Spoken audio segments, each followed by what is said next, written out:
మానవత్వం దివ్యత్వంతో నింపబడినప్పటికీ మానవ సహజమైన ప్రవృత్తి పూర్తిగా నశింపక సామాన్య స్థాయిలో ఉంటుంది.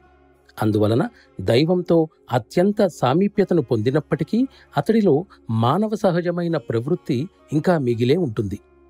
మనం పైనుండి పొందే శక్తి ఆజ్ఞాచక్రం ద్వారా సరఫరా అవుతుంది.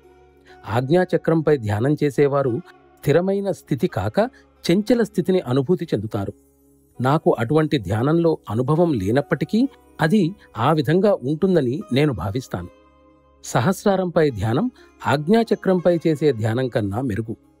మనం మన ఆలోచనతో నిర్మించుకున్నది అంతా కూలిపోయినప్పుడే మనం ఆధ్యాత్మిక యాత్రలో అంతిమ గమ్యాన్ని చేరుకుంటాం. అక్కడ పరిపూర్ణ శూన్యతాస్థితిలో ఉంటూ తనను తానే ఎక్కడా కనుగొనలేని స్థితిని అనుభూతి చెందుతాం. ఒక ఉర్దూ కవి అదే స్థితిని గురించి ఈ పద్యంలో చెప్పాడు. హమ్ వహా హై జహాసే హమ్కో భీ కుచ్ హమారే ఖబర్ నహీ ఆతీ. అంటే మన ఆత్మని గురించిన ఎటువంటి వార్త కూడా మనకు అందని చోట మనం ఉన్నాం.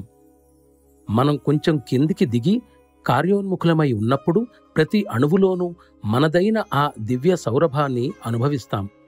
ఆ స్థితిని క్షణమాత్రమైనా దర్శించాలి. లేనట్లయితే ఆ స్థితిని అర్థం చేసుకోవడం కష్టమవుతుంది.